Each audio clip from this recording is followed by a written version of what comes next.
பாகம் 116. அவந்திகா அரவிந்தின் அணைப்பிலும் முத்தத்திலும் கட்டுண்டு கிடக்க அந்த நேரம் பார்த்து அவந்திகாவின் மீது ஏதோ ஒன்று விழவும் அவந்திகா பதட்டத்தில் துள்ளிக்கொண்டு அரவிந்தை விட்டு விலகி நின்றாள். அவந்திகா அப்படி விலகி நின்றதும் அரவிந்திற்கோ பதட்டமானது. என்ன அவந்திகா, என்னாச்சு என்று அரவிந்த் கேட்க அவந்திகா அவள் மேலிருந்து கீழே விழுந்த பல்லியை கை காட்டி உடலை குலுக்கினாள். அவந்திகா பல்லியை பார்த்து கொண்டிருக்க அந்த அறைக்குள் சத்தமே இல்லாமல் நுழைந்திருந்தாள் கலைவாணி. அவந்திகா, நீ இங்கதான் இருக்கியாமா? வாமா சாப்பிடலாம். அண்ணா, நீங்களும் வாங்க சாப்பிடலாம் என்றவள், எங்கம்மா உன் வீட்டுக்காரரு என்று கேட்க அவந்திகாவோ என்ன சொல்வது என்று தெரியாமல் முழிக்க, பாத்ரூம்ல இருக்காரா? சரி, அவரையும் கூட்டிட்டு வா, சாப்பிடலாம் என்று கூறிவிட்டு கலைவாணி அங்கிருந்து கிளம்பி போனாள். கலைவாணி போனதும் தான் அவந்திகாவிற்கு மூச்சே வந்தது. சார், இந்த பள்ளி தான் நம்மள காப்பாத்திருக்கு. இந்நேரம் நாம இருந்த நிலைய அந்த அம்மா பாத்திருந்தாங்கன்னா ஒரு பிரளயமே வெடிச்சிருக்கும். எல்லாரும் என்ன நினைச்சிருப்பாங்க? மாமனாரோட மருமகன்னு மோசமா பேசியிருப்பாங்கல்ல. சச்ச, அத நினைச்சு பார்த்தாலே அசிங்கமா இருக்கு. நல்ல வேளை அப்படி ஒரு மோசமான பேர்ல இருந்து நம்மள இந்த பள்ளி காப்பாத்திருச்சு.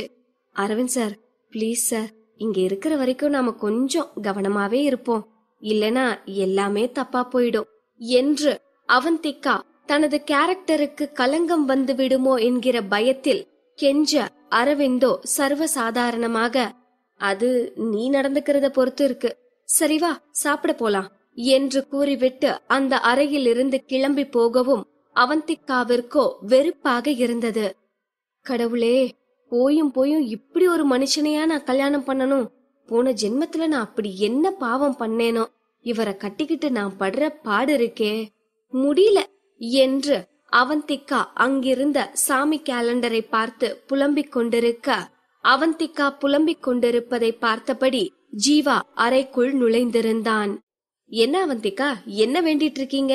வேண்டீங்களா இல்ல இங்க வந்து மாட்டிக்கிட்டத நினைச்சு புலம்புறீங்களா என்று ஜீவா கிண்டலாக கேட்கவும் ஜீவாவை பார்த்து புன்னகைத்த அவந்திகா, அதெல்லாம் ஒண்ணும் இல்ல, சும்மாதான். ஆமா, ஏன் இவ்வளவு நேரம்? போன வேலை நல்லபடியா முடிஞ்சதா என்று அவந்திகா ஜீவாவை விசாரிக்க ஆரம்பித்தாள். அதெல்லாம் நல்லபடியா முடிஞ்சது. நான் முன்னையே வந்துட்டேங்க. நடுவுல மதுவோட ரிலேட்டிவ் ஒருத்தர் என்ன புடிச்சுக்கிட்டு கேள்வி மேல கேள்வி கேட்டு அறுத்துட்டாரு. நாம சென்னையில இருந்து வந்தத அந்த பெரியவர் என்னவோ ஃபாரின்ல இருந்து வந்த மாதிரி நினைச்சுக்கிட்டு விசாரிக்கிறாரு.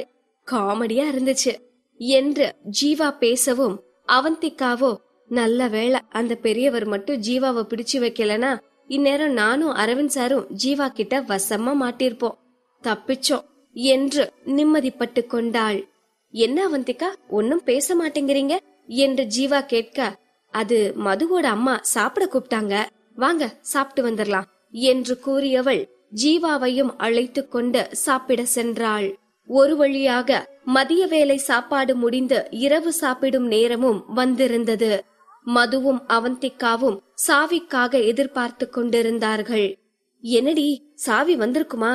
ஜீவாவுக்கு கால் பண்ணி என்னாச்சின்னு கேளுடி என்று மது அவசரப்படுத்த அவந்திகா ஜீவாவிற்கு மெசேஜ் செய்து நிலவரம் என்ன என்று விசாரித்தாள். அவந்திகா மெசேஜ் செய்து கொண்டிருப்பதை பார்த்த மதுவோ, மெசேஜ் பண்ணிட்டியா? ஜீவா என்ன சொல்றாரு என்று ஆர்வ கோளாறில் கேட்டுக்கொண்டே இருக்கவும், மது அவசரப்படாதடி, சாவி ரெடியாச்சா, அத குடுக்கதான் வந்துட்டு இருக்காங்களாம். நீ என்ன டென்ஷன் பண்ணாத, எல்லாம் சரியாதான் போயிட்டு இருக்கு என்று அவந்திகா கூறிய பிறகுதான் மது அமைதியானாள். அடுத்த கொஞ்ச நேரத்தில் சாவி கைக்கு கிடைத்து விட்டதாக ஜீவாவிடமிருந்து அவந்திகாவிற்கு மெசேஜ் வர அதை அவந்திகா மதுவிடம் தெரிவித்தாள். அப்பா, இப்ப தாண்டி எனக்கு நிம்மதியா இருக்கு. ஒரு வழியா சாவி கைக்கு வந்துருச்சு. அடுத்து எல்லாரும் தூங்கினதும் நம்ம பிளான எக்ஸிக்யூட் பண்ணிட வேண்டியதுதான் என்று மது ஆர்வமாக பேசிக் கொண்டிருக்க அந்த அறை கதவை யாரோ தட்டும் சத்தம் கேட்டதும் மது அவந்திகாவை யோசனையோடு பார்த்தாள். அவந்திகாவோ பதட்டப்படாமல், மது, வேற யாரும் இல்ல, உங்க அம்மாவாதான் இருக்கும். சாப்பிடுற நேரம் வந்துருச்சுல, அதான் சாப்பிடுறதுக்கு கூப்பிட வந்திருப்பாங்க, போய் கதவை தர என்று அசால்ட்டாக கூறவும் மது கதவை திறந்து பார்க்க அவந்திகா கூறியது போல் கலைவாணிதான் வந்திருந்தாள். என்னடி பண்ற? பசிக்கலையா? அவந்திகா எங்க? நகரு என்றவள், வாமா சாப்பிடலாம், மது அவந்திகாவை கூட்டிட்டு சாப்பிடவா என்று கூறிவிட்டு அங்கிருந்து கிளம்பிவிட அவந்திகாவை பார்த்த மதுவோ, எப்படிடி இப்படி கரெக்டா சொன்ன என்று ஆச்சரியமாக கேட்டாள். அதான் வந்ததுல இருந்து பாத்துட்டு இருக்கேனே, சாப்பிடுற நேரம் ஆனா உங்க அம்மா கரெக்டா வந்து நிக்கிறாங்க. பாசமான அம்மாடி, உங்க வீட்டுக்கு வந்தா என்ன கிடைக்குமோ இல்லையோ நேரத்துக்கு நல்லா சாப்பிடலாம், நீ குடுத்து வச்சவதான் என்று அவந்திகா வயிற்றை தடவியபடி கூற மது அவந்திகாவை பார்த்து சிரித்தாள். வழக்கம் போல அரவிந்திற்கும் ஜீவாவிற்கும் நடுவில் அவந்திகா அமர மது ஜீவாவிற்கு அருகில் அமர்ந்து கொண்டாள். சாப்பாடு பரிமாறி முடித்ததும் கலைவாணி யோசனையோடு அவந்திகாவை பார்த்தபடி நின்றிருக்க, கலைவாணியை பார்த்த அவந்திகாவோ, என்னம்மா, எதுக்கு என்ன அப்படி பாக்குறீங்க என்று சாதாரணமாக கேட்கவும் கலைவாணி அவள் சந்தேகத்தை தயக்கத்தோடு கேட்க ஆரம்பித்தாள். அவந்திகா, நான் இப்படி கேக்குறேன்னு தப்பா நினைச்சுக்காத, கல்யாணமான பொண்ணு ஆனா என்று கலைவாணி இழுக்க, அம்மா எதுக்கு தயங்குறீங்க, எதுவா இருந்தாலும் கேளுங்க, நீங்களும் எனக்கு அம்மா மாதிரிதான் என்று அவந்திகாவே கலைவாணியை மேற்கொண்டு பேச தூண்டிவிட்டாள். அதாம்மா, கல்யாணமான பொண்ணு ஆனா கழுத்துல தாலிய காணமே, வந்ததுல இருந்து கேட்கணும்னு தோணிட்டே இருக்கு, நீ தப்பா நினைச்சுக்குவியோன்னு தான் கேட்காம இருந்தேன் என்று கலைவாணி அவளின் சந்தேகத்தை கேட்டுவிட்டு சங்கடமாக அவந்திகாவை பார்க்க, அவந்திகாவோ என்ன சொல்வது என்று யோசித்தபடியே கலைவாணியை பார்த்து புன்னகைத்தாள். இதுக்காமா இவ்ளோ யோசிச்சீங்க? இத காலையிலே கேட்டிருக்கலாமே. அது என்னன்னா, நான் வெளிநாட்டு கம்பெனில ஒர்க் பண்றேன். எங்க ஆபீஸ்ல பெரும்பாலும் கல்யாணமானவங்க இப்படித்தான் இருப்பாங்க. இதெல்லாம் அங்க சகஜம். அதுக்கு பதிலா தான் நான் வெட்டிங் ரிங் போட்டிருக்கேன். இங்க பாருங்க, இதுதான் எனக்கு தாலி மாதிரி என்று அவந்திகா அவளின் விரலில் போட்டிருந்த மோதிரத்தை காட்டவும், வெள்ளந்தியான கலைவாணியோ அவந்திகா கூறுவது உண்மை என்று நம்பிக்கொண்டாள். கலைவாணி நம்பியதும் தான் அங்கிருந்த நால்வருக்கும் நிம்மதியானது. அவந்திகாவோ தப்பித்தோம் பிழைத்தோம் என்று வேகமாக சாப்பிட்டு விட்டு இடத்தை காலி செய்தாள். சாப்பிட்டு முடித்த பிறகு மதுவும் அவந்திகாவும் அவர்களின் அறைக்கு செல்ல, அவர்களின் பின்னாலேயே வந்த கலைவாணியோ, மது நீ வேணும்னா என் கூட வந்து படுத்துக்கோயே, அவந்திகா அவர் வீட்டுக்காரரோட இந்த ரூம்ல தூங்கட்டும் என்றதும் மதுவும் அவந்திகாவும் அதிர்ச்சியாக கலைவாணியை பார்த்தனர். மறுபடியும் ரூம் பிரச்சனை வர அவந்திகாவிற்கு என்ன சொல்லி கலைவாணியை கிளப்புவது என்றே புரியவில்லை. மதுவோ நான் பாத்துக்கிறேன் என்பது போல அவந்திகாவை பார்த்து கண் சிமிட்டி விட்டு கலைவாணியை அறைக்கு வெளியே கூட்டி சென்று கொஞ்ச நேரம் கழித்து திரும்ப வந்தாள். சிறிது நேரத்துக்கு பிறகு மது தனியாக ரூமுக்குள் வரவும் அவந்திகா என்ன என்பது போல் புருவத்தை உயர்த்தி கேட்க, ப்ராப்ளம் சால்வ்ட் என்று கட்டை விரலை உயர்த்தி காட்டினாள் மது. என்னடி, உன் அம்மா போயிட்டாங்களா?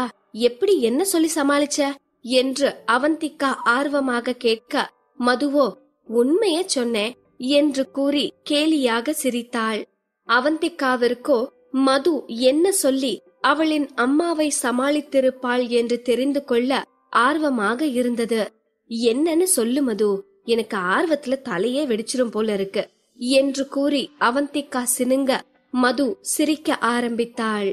அதுவா, அது என்னன்னா என்று மது அவள் அம்மாவிடம் கூறியதை அப்படியே பிளாஷ்பேக் ஓட்டி காட்ட ஆரம்பித்தாள்.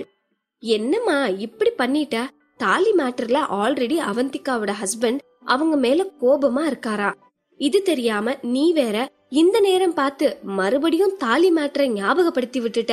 அவரு கை கழுவ போகும்போதே அவந்திகாவ அப்படி முறைச்சு பார்த்தாரு. அவந்திகாவோ என்கிட்ட இத பத்தி சொல்லி புலம்புனாங்க. இப்ப பார்த்து 2 பேரையும் ஒரே ரூம்ல தங்க வச்சா கண்டிப்பா 2 பேரும் சண்டை போட்டுக்குவாங்க. அப்புறம் நம்மளால அவங்களுக்குள்ள சண்டை வந்ததா ஆகிடும்.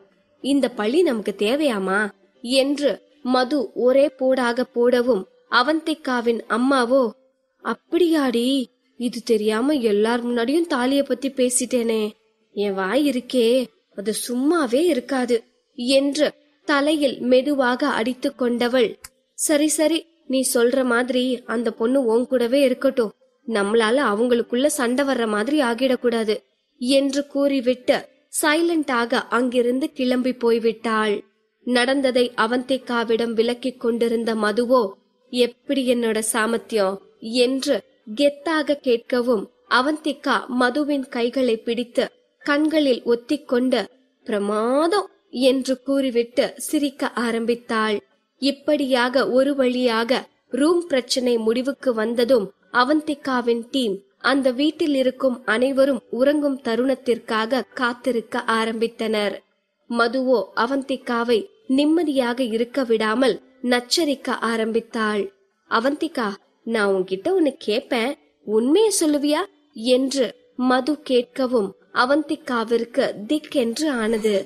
ஆத்தாடி, இவ இப்போ என்ன கேட்க போறான்னு தெரியலையே, எந்த உண்மையை பத்தி கேட்க போறாளோ என்று யோசித்தவாறே அவந்திகா மதுவை உற்று பார்க்க, அவந்திகா சொல்லுடி, சொல்லுவியா என்று குழைந்தபடி பேசினாள் மது.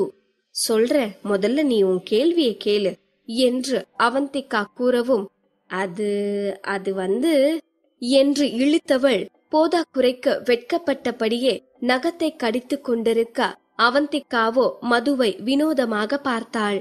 என்னடி மது, எதுக்கு இப்படி கொலைய வெக்கப்படுற? என்ன விஷயம்? எதுவா இருந்தாலும் வெக்கப்படாம சொல்லு, நீ வெக்கப்படுறத பார்க்க சகிக்கல என்று அவந்திகா மதுவை உற்று பார்க்க, மதுவோ வெட்கப்படுவதை விடுவதாக இல்லை. சிப்போ அவந்திகா, உனக்கு எப்பவுமே கிண்டல் தான் என்றவள், அவந்திகா ஜீவா இருக்காருல என்று இழுக்கவும், ஆமா இருக்காரு, அதுக்கென்ன என்று ஒன்றும் புரியாமல் திருப்பி கேட்டாள் அவந்திகா. அவருக்கு கல்யாணம் ஆயிருச்சாடி என்று மது ஆர்வமாக கேட்கவும், அவந்திகாவிற்கோ ஓஹோ இதான் விஷயமா என்று மனதிற்குள் சிரித்து கொண்டவள் சாதாரணமாக ஆச்சே என்று பதில் கூறவும், மதுவின் முகம் சட்டென்று வாடி போனது. என்னது, கல்யாணம் ஆகிருச்சா என்று மது அதிர்ச்சி குரலில் கேட்கவும், ஆமா ஆச்சு, எதுக்கு இத்தனை தடவை கேக்குற என்று அவந்திகா மதுவை தவிக்க வைப்பதற்காகவே வேண்டுமென்றே கூற, மதுவோ அதற்கு பிறகு எதுவும் பேசாமல் மௌனமாக இருக்கவும் அவந்திகாவிற்கு வருத்தமானது. என்ன மது, உன் கேள்வியெல்லாம் தீர்ந்துருச்சா என்று அவந்திகா மதுவின் மௌனத்தை கலைக்க முயற்சிக்க, மதுவோ பதில் எதுவும் கூறாமல் சோகமாக படுத்துக் கொண்டாள்.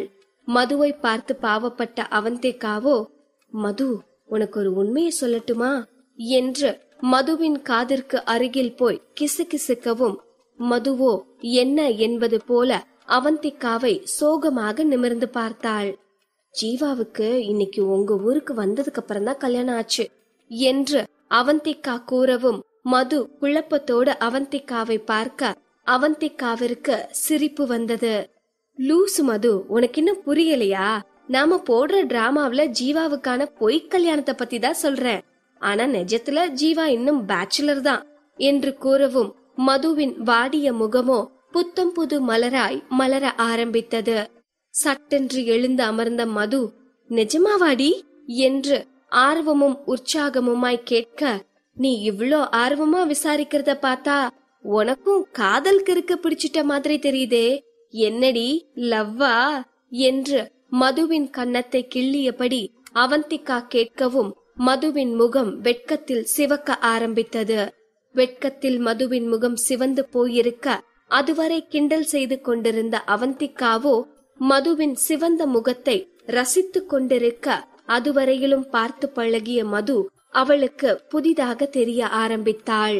மதுவோ அவள் மனதில் புதிதாக நுழைந்திருக்கும் உணர்வில் பரவசமாக வானில் பறக்க ஆரம்பித்தாள்.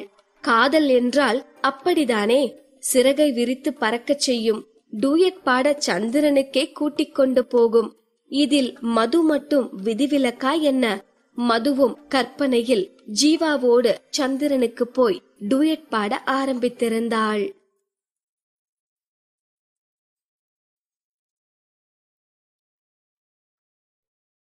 பாகம் 117. மது கற்பனையில் மிதந்து கொண்டிருக்க, மதுவை பார்த்து கொண்டிருந்த அவந்திகாவிற்கு சிரிப்புதான் வந்தது. மது, போதுண்டி, கனவு கண்டதெல்லாம் போதும். நான் கேட்டதுக்கு பதில் சொல்லு. நீ ஜீவாவை லவ் பண்றியா?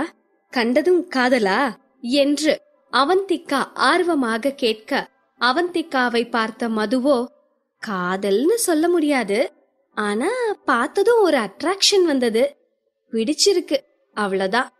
அது காதலா மாறுமா இல்லையாங்கிறது ஃபியூச்சர்ல தான் தெரியும். சரி, நீ ஜீவாவை பத்தி என்ன நினைக்கிற என்று மது திருப்பி கேள்வி கேட்கவும் அவந்திகாவிற்கு என்ன சொல்வது என்றே தெரியவில்லை. ஜீவாவை பத்தி நான் என்ன சொல்றது? நான் நினைக்க என்ன இருக்கு? பார்க்க நல்லவராத்தான் தெரியறாரு. நான் கேட்டதும் இவ்ளோ தூரம் வந்து ஹெல்ப் பண்ணிட்டு இருக்காரு. பேசின வரைக்கும் கூட நல்ல கேரக்டர் தான். ஆனா முழுசா பழகி பார்த்தாதானே கான்பிடென்ட்டா ஒரு முடிவுக்கு வர முடியும் என்று அவந்திகா யோசனையோடு கூற, மது அவந்திகாவை கூர்ந்து பார்த்தாள். அவந்திகா, நான் உன்னை கேட்டா நீ தப்பா நினைக்க கூடாது என்று மது இழுக்கவும், என்ன என்பது போல பார்த்தாள் அவந்திகா. அது நான் கேப்பேன், ஆனா நீ தப்பா நினைச்சுக்க கூடாது. உனக்கு ஜீவா மேல ஏதாவது ஃபீலிங்ஸ் இருக்கா என்று மது தயக்கத்தோடு கேட்கவும், அதை கேட்டு அவந்திகாவிற்கு ஜெர்க் ஆனது. ஹே, என்னடி, என்ன கேக்குறேன்னு புரிஞ்சுதான் கேக்குறியா? எனக்கு எப்படி ஜீவா மேல ஃபீலிங்ஸ் வரும்? எனக்குத்தான் என்று அவந்திகா அரவிந்தோடு அவளுக்கு திருமணமானதை பற்றி கூற வந்துவிட்டு அப்படியே சுதாரித்துக் கொண்டு, ஐயோ, உண்மைய உளர பார்த்தேனே. அவந்திகா, உணர்ச்சி வசப்படாத, கேர்ஃபுல்லா இரு என்று மனதிற்குள் கூறிக்கொண்டவள், எனக்கு ஜீவா மேல ஒரு ஃபீலிங்கும் இல்ல என்று உறுதியான குரலில் கூறவும் மதுவிற்கு நிம்மதியானது. அதற்கு பிறகும் மதுவின் மனதில் ஒன்று உறுத்தி கொண்டிருக்கவும், உனக்கு ஜீவா மேல எந்த ஃபீலிங்கும் இல்ல, ஆனா ஜீவாவுக்கு உன் மேல ஃபீலிங் இருக்க மாதிரி தெரியுதே என்று மது வருத்தம் தோய்ந்த குரலில் கூற, அவந்திகாவோ ஆச்சரியமும் அதிர்ச்சியுமாக மதுவை பார்த்தாள். சிச்சி, என்னடி சொல்ற? அப்படியெல்லாம் எதுவும் இல்ல. ஜீவாவுக்கு என் மேல மரியாதை தான் இருக்கு. அவரோட உயிரை நான் காப்பாத்திருக்கேன், அந்த பாசம்தான். அதனாலதான் நான் பண்ண ஒரே போன் காலுக்காக இவ்ளோ ரிஸ்க் எடுத்து ஹெல்ப் பண்ணிட்டு இருக்காரு. மத்தபடி ஒன்னும் இல்லடி, நீ தப்பா புரிஞ்சுக்காத என்று அவந்திகா திட்டவட்டமாக கூறவும், மதுவோ அதற்கு பிறகு அதை பற்றி பேச விரும்பாமல் அந்த டாபிக்கை அத்தோடு நிறுத்தினாள். ஆனால் மதுவுக்கு நன்றாகவே தெரியும் ஜீவாவிற்கு அவந்திகாவின் மீது ஃபீலிங் இருக்கிறது என்பது. மதுதான் அத்தனையையும் கண்கூடாகவே பார்த்து கொண்டிருக்கிறாளே. ஆனால் அதை பற்றி அவந்திகாவிடம் பேசுவது சரியாக இருக்காது என்று புரிந்து கொண்ட மது அந்த டாபிக்கை விட்டுவிட்டு நடக்கும் பிரச்சனையை பற்றி யோசிக்க ஆரம்பித்தாள். அவந்திகா, நம்ம பிளான் சரியா வருமா? அந்த பொண்ண நல்லபடியா தப்பிக்க வச்சிருவோம் தானே என்று மது மீண்டும் சந்தேகமாக கேட்கவும், மதுவின் கைகளை ஆதரவாக பிடித்து கொண்ட அவந்திகா, மது, எல்லாமே நல்லபடியா நடக்கும், நீ எதுக்கும் வருத்தப்படாத என்று ஆறுதலாக கூறியவள் ஜீவாவிற்கு கால் செய்து நிலவரத்தை விசாரித்தாள். அவந்திகா பேசி முடிக்கும் வரை காத்திருந்த மதுவோ, என்ன சொன்னாரு என்று ஆர்வமாக கேட்க, எல்லாம் ஸ்மூத்தா போயிட்டு இருக்கான், உன் சித்தி வந்தா பிளான ஸ்டார்ட் பண்ணிரலாம் என்று அவந்திகா பேசிக் கொண்டிருக்க, கதவு மெதுவாக தட்டப்படும் சத்தம் கேட்டு அவந்திகாவும் மதுவும் ஒருவரை ஒருவர் பார்த்து கொண்டனர். மது, உன் சித்தியாதான் இருக்கும், அவங்களை எப்படியாவது மேல இருக்க ஸ்டோர் ரூமுக்கு கூட்டிட்டு போயிடணும். ஆனா அதுக்கு அவங்க சம்மதிப்பாங்களான்னு தெரியல. அவங்க என்ன சொன்னாலும் நாம விடாம பேசி கன்வின்ஸ் பண்ணி சம்மதிக்க வச்சிடணும் என்று அவந்திகா கூறவும், ஓகே என்று கூறிவிட்டு கதவை திறந்தாள் மது. அம்சவேணியோ தலையில் ஒரு முக்காடை போட்டுக்கொண்டு மது கதவை திறந்ததும் மதுவை தள்ளி கொண்டு வேகமாக உள்ளே வந்தாள். ஏ பிள்ளைகளா, எல்லாரும் தூங்கிட்டாங்க, இதுக்கு மேல அந்த டெஸ்ட வச்சுக்கலாம், ஆரம்பிங்க என்று அம்சவேணி கூறிவிட்டு அவள் கொண்டு வந்த புடவையை கட்டினாள். அவந்திகா கண்ணு, இந்த புடவை நல்லா இருக்கா பாரு, நகை எல்லாம் கூட கொண்டு வந்திருக்கேன். இந்த புடவைய கட்டிக்கிட்டு இந்த நகை எல்லாம் போட்டா லட்சணமா இருக்கும், எதுக்கும் நீ ஒரு தரம் பாத்துக்கோ என்று அம்சவேணி பையில் இருந்த நகைகளை எடுத்து காட்டவும், மதுவும் அவந்திகாவும் விழிகள் விரிய ஆச்சரியமாக பார்த்தனர். என்ன சித்தி, இவ்ளோ நகைங்க, எல்லாம் தங்கமா என்று மது திகைப்போடு கேட்க அம்சவேணியும், என்னது தங்கமா? என்கிட்ட எங்க தங்க நகை இருக்கு? எல்லாத்தையும் என்கிட்ட இருந்து புடுங்கி உன் சித்தப்பா தான் பேங்க்ல அடகு வச்சிட்டாரே. நாங்களே இப்போ பஞ்சத்துல இருக்கோம். இதெல்லாம் பித்தாள நகைங்க, உன் கல்யாணத்துக்காக வாடகைக்கு வாங்கினது. தங்கம் மாதிரியே இருக்குல்ல? இப்போல்லாம் தங்கத்தை விட பித்தாள தான் மின்னுது என்று அம்சவேணி அந்த நகைகளை தடவிக்கொண்டே கூறவும் மதுவிற்கு சிரிப்பாகவும் வேடிக்கையாகவும் இருந்தது. சித்தி, நீ எவ்வளோ பெரிய கிரிமினல்னு இப்பதான் புரியுது. உன்கிட்ட எந்த நகையும் இல்லையா? இத நான் நம்பணும். அதுவும் எல்லாத்தையும் பேங்க்ல அடகு வச்சிருக்க. இது எவ்வளோ பெரிய பொய். அத்தனை நகையையும் லாக்கர்ல பூட்டி வச்சுக்கிட்டு பஞ்சப்பாட்டா பாடுற. சரியான கேடிதான் நீ. உன்ன போய் ஏமாளின்னு நினைச்சோமே, நாங்க தான் இடியட்ஸ் என்று மது மனதிற்குள் பேசிக் கொண்டிருக்க அவந்திகாவோ அம்சவேணியிடம் ஸ்டோர் ரூமிற்கு போகும் விஷயத்தை பற்றி பேசுமாறு மதுவிற்கு கண் காட்டினாள். அது சித்தி, நாம பாட்டுக்கு இந்த ரூம்ல போட்டோ எடுக்கலான்னு சொல்லிட்டோமே, சித்தப்பா உங்களை தேடிட்டு இங்க வந்தா என்ன பண்றது என்று மது சந்தேகம் கேட்க, அந்த மனுஷனா? அவரு நல்லா கொரட்டை விட்டு தூங்கிட்டு இருக்காரு, அவர்லாம் இப்போதைக்கு வரமாட்டாரு என்று மதுவிற்கு மொக்கை கொடுத்தாள் அம்சவேணி. இல்ல சித்தி, வேற யாராவது வந்துட்டா என்ன பண்றது? அதனால நாம என்று மது பேசி முடிப்பதற்குள்ளேயே, அதெல்லாம் யாரும் வரமாட்டாங்க புள்ள, நான் இந்த துணிய மாத்திட்டு வந்துடட்டுமா என்று அம்சவேணி அந்த அறையை விட்டு நகர மாட்டேன் என்பது போல ஸ்ட்ராங்காக கூறவும் மதுவிற்கோ அடுத்து என்ன சொல்வது என்று புரியாமல் தடுமாறினாள். ஆனால் அவந்திகாவோ அம்சவேணியை சரி கட்ட வேறொரு யோசனையை பிடித்தாள். மது, இந்த ரூம் போட்டோ ஷூட்டுக்கு சரி வராது. இங்க போட்டோ எடுத்தாலும் நல்லாவும் இருக்காது. ஆல்ரெடி சாம்பிளுக்கு எடுத்து பார்த்தேன், ஒன்னும் சரி வரல. போட்டோ எடுக்கிற மாதிரி வேற ஏதாவது பிளேஸ் இருக்கா என்று அவந்திகா கேட்கவும் மதுவோ, அவந்திகா ஏதோ ஐடியா பண்ணிட்ட போல இருக்கே என்று புரிந்து கொண்டு, வேற பிளேஸா என்று யோசிக்க ஆரம்பித்தாள். அம்சவேணியோ, என்னது வேற இடத்துக்கு போய் போட்டோ எடுக்கிறதா? அதெல்லாம் வேண்டாம், அப்புறம் யாராவது பார்த்தா வம்பா போயிடும். இங்கேயே எடுத்தா எடுங்க, இல்லாட்டி நான் கிளம்புறேன் என்று எதற்கும் ஒத்து வர மாட்டேன் என்று அடம் பிடிக்கவும் அவந்திகாவிற்கு கடுப்பாக இருந்தது. ஆன்ட்டி, இந்த நகையெல்லாம் போட்டு இந்த ரூம்குள்ள அதுவும் இந்த நேரத்துல போட்டோ எடுத்தா நல்லாவே இருக்காது ஆன்ட்டி. இந்த போட்டோவை அனுப்புனாலும் அவங்க ரிஜெக்ட் பண்ணாலும் பண்ணிடுவாங்க. இதுவே ஒரு நல்ல பிளேஸ்ல போட்டோ எடுத்தோம்னா போட்டோவும் நல்லா வரும், இவ்ளோ தூரம் நாம ஒர்க் பண்றதுக்கு ஒரு அர்த்தமும் இருக்கும் என்றவள், மது வேணும்னா மாடியில போய் போட்டோ எடுக்கலாமா? அங்க யாரும் வரமாட்டாங்க தானே என்று கேட்க மது ஆம் என்று வேகமாக தலையாட்டினாள். அம்சவேணியோ, மாடியிலையா? அங்கேயும் இருட்டாதானே கிடக்கும் என்று சந்தேகம் கேட்க, அது பரவாயில்ல ஆன்ட்டி, நான் டார்ச் வச்சு சமாளிச்சுக்கிறேன். ஆன்ட்டி பிளீஸ், மாடிக்கு போய் போட்டோ எடுக்கலாம். அப்பதான் போட்டோ நல்லா வரும், உங்களுக்கும் இந்த வாய்ப்பு கிடைக்கும். அதுக்கப்புறம் என்ன, நீங்களும் பெரிய நடிகை ஆகிடலாம், நிறைய பணம் சம்பாதிக்கலாம், காரு வீடுன்னு செம்மையா வாழலாம் என்று அவந்திகா மீண்டும் ஆசை கடலில் அம்சவேணியை மூழ்கடிக்க அம்சவேணி மனம் இறங்க ஆரம்பித்தாள். மதுவோ, ஆமா சித்தி, அவங்க சொல்ற மாதிரி மாடியில எடுத்தா போட்டோ இன்னும் நல்லா வரும். மாடிக்கு இந்த நேரத்துல யார் வரப்போறா? அப்படியே வந்தாலும் நாம ஸ்டோர் ரூமுக்குள்ள போய் ஒளிஞ்சுக்கலாம்.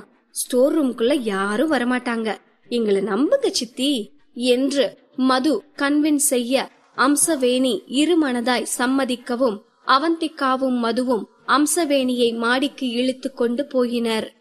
ஆன்ட்டி, முதல்ல மேக்கப் போடணும், ஸ்டோர் ரூமுக்கு போயிடலாம் என்று அவந்திகா கூற வேறு வழி இல்லாமல் அம்சவேணி அவந்திகா சொன்னதுக்கெல்லாம் தலையாட்ட ஆரம்பித்தாள். ஸ்டோர் ரூமோ தூசியும் தும்புமாக கிடக்க, வாவ் என்ன ஒரு சூப்பர் லொகேஷன் என்று மதுவோ மனசாட்சியே இல்லாமல் அந்த ரூமில் வைத்தே அம்சவேணிக்கு மேக்கப் போட்டு கொண்டிருக்க அவந்திகா ஜீவாவிற்கு தகவல் கொடுத்தாள். ஜீவா, மது சித்திய ஸ்டோர் ரூமுக்கு கூட்டிட்டு வந்தாச்சு, இதுக்கு மேல நீங்க உங்க வேலையை ஸ்டார்ட் பண்ணலாம் என்று அவந்திகா தகவல் கொடுத்ததும் அரவிந்தும் ஜீவாவும் சேகரின் காதலியை காப்பாற்றும் வேலையை செய்யத் தொடங்கினர். அம்சவேணியோ இது எதுவும் தெரியாமல் மது போடும் வேஷத்திற்கு ஒத்துழைத்துக் கொண்டிருக்க, அடுத்த கொஞ்ச நேரத்தில் சத்தமே இல்லாமல் சேகரின் காதலி ரஞ்சித்தின் டீமோடு அனுப்பி வைக்கப்பட்டாள். அவந்திகா டன் என்று ஜீவா அனுப்பிய மெசேஜை பார்த்து புன்னகைத்த அவந்திகா மதுவிற்கு சிக்னல் காட்ட, மதுவுக்கோ குதூகலமானது. அவந்திகா போட்ட திட்டத்தில் அடுத்ததாக மதுவை கடத்தியது போல் ஒரு பிம்பத்தை உண்டு பண்ண ரஞ்சித் கலைவாணிக்கு கால் செய்தான். கலைவாணி போனையோ சுந்தரேசன் எடுத்து பேசினார்.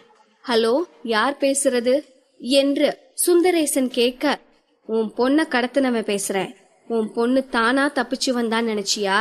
உன் பொண்ண தப்பிக்க விட்டதே நாங்க தான். அது வெறும் ட்ரையல் தான். ஆனா இந்த முறை உன் பொண்ணு அவ்வளோ ஈஸியா எங்க கிட்ட இருந்து தப்பிக்க முடியாது. உன் பொண்ணு எங்க கிட்ட பத்திரமா இருக்கா என்று ரஞ்சித் குரலை மாற்றியபடி கடத்தல்காரன் மாதிரி பேசவும் சுந்தரேசனுக்கோ தூக்கி வாரி போட்டது. ஹலோ, யாரு நீ? என் பொண்ணு எங்க இருக்கா? அவளுக்கு மட்டும் ஏதாவது ஆச்சு, உன்னை சும்மா விட மாட்டேன் என்று சுந்தரேசன் ஆக்ரோஷமாக கத்த, சுந்தரேசன் போட்ட சத்தத்தில் தூக்கத்திலிருந்து எழுந்தாள் கலைவாணி. என்னங்க, என்னாச்சு என்று கலைவாணி பதற்றமாக கேட்கவும் சுந்தரேசனோ, நம்ம பொண்ண மறுபடியும் கடத்திட்டு போயிட்டாங்க, கடத்தினவன் தான் பேசுறான் என்று டென்ஷனாக கூறினார். சுந்தரேசன் கலைவாணியிடம் பேசிக் கொண்டிருக்க ரஞ்சித்தோ போனை கட் செய்து ஸ்விட்ச் ஆஃப் செய்திருந்தான். கால் கட் ஆனதை பார்த்த சுந்தரேசனுக்கு, போனை கட் பண்ணிட்டானே, என் பொண்ணுக்கு என்னாச்சுன்னு தெரியலையே என்று பதட்டமானது. வந்த நம்பருக்கே திரும்ப கால் செய்து பார்க்க அந்த நம்பரோ ஸ்விட்ச் ஆஃப் ஆகி இருக்கவும் சுந்தரேசனுக்கு பிபி எகிரியது. போனை ஸ்விட்ச் ஆஃப் பண்ணிட்டான் கலை என்று சுந்தரேசன் கூறவும் கலைவாணி வேகமாக ஓடிப்போய் மதுவின் அறையை பார்த்துவிட்டு அங்கு மது இல்லை என்று தெரிந்ததும் ஒப்பாரி வைக்க ஆரம்பித்து விட்டாள். என் பொண்ணுக்கு என்ன ஆச்சுன்னு தெரியலையே, படுபாவிங்க என் பொண்ண கடத்திட்டு போயிட்டானுங்களே, அவனுங்கெல்லாம் நல்லா இருப்பானுங்களா, கடவுளே என் பொண்ணுக்கு ஒன்னும் ஆகியிருக்க கூடாது என்று கலைவாணி நடுக்கூடத்தில் கத்தி ஆர்ப்பாட்டம் பண்ணியதில் மொத்த பேரும் தூக்கம் கலைந்து ஹாலுக்கு வந்தனர். வந்தவர்கள் என்ன ஏது என்று விசாரிக்க சுந்தரேசன் மது கடத்தப்பட்ட விஷயத்தை கூறியதும் மொத்த பேருக்கும் ரத்தம் கொதிக்க ஆரம்பித்தது.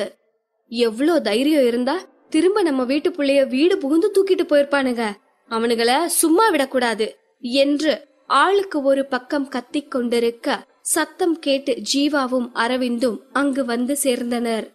என்னாச்சு என்று ஒன்றுமே தெரியாத மாதிரி அரவிந்த் கேட்க சுந்தரேசன் நடந்த விஷயத்தை அரவிந்திடம் கூறிவிட்டு கண் கலங்க ஆரம்பித்தார்.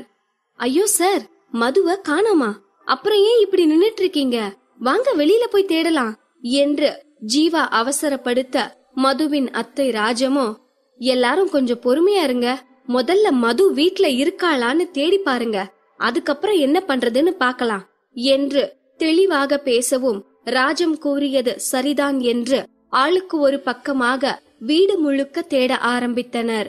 மாடியில் தேட இருவர் போகவும் ஜீவாவிற்கும் அரவிந்திற்கும் டென்ஷன் ஆனது. அவசரமாக அவர்களை தடுத்து நிறுத்திய ஜீவா, சார் நீங்க அந்த பக்கம் போய் தேடுங்க, நான் மாடிக்கு போய் பார்த்துட்டு வரேன் என்று அவர்களை தடுத்து நிறுத்திவிட்டு மாடிக்கு போய் தேடுவது போல் கொஞ்ச நேரம் பாவலா பண்ணிவிட்டு ஹாலுக்கு வந்தவன் மாடியில் யாரும் இல்லை என்று பெரும் பொய்யை கூறவும் மதுவை தேடி போன மற்றவர்களும் மது இல்லை என்று வெறுங்கையோடு வந்தனர். அதை பார்த்ததும் கலைவாணியோ பலமாக அழ ஆரம்பித்து விட்டார். ஆனால் அந்த நேரம் பார்த்து அங்கிருந்த ஒருவருக்கு ஏதோ தோன்றவும், கலை, சென்னை பொண்ணு கூட தானே மது இருந்தா, அந்த பொண்ணு எங்க என்று சந்தேகம் கிளப்ப எல்லோரும் ஜீவாவையும் அரவிந்தையும் சந்தேகமாக பார்க்க ஆரம்பித்தனர். ஜீவாவுக்கோ என்ன சொல்லி சமாளிப்பது என்று புரியாமல் தடுமாற அரவிந்த் சமயோஜிதமாக யோசித்து சமாளிக்க ஆரம்பித்தான்.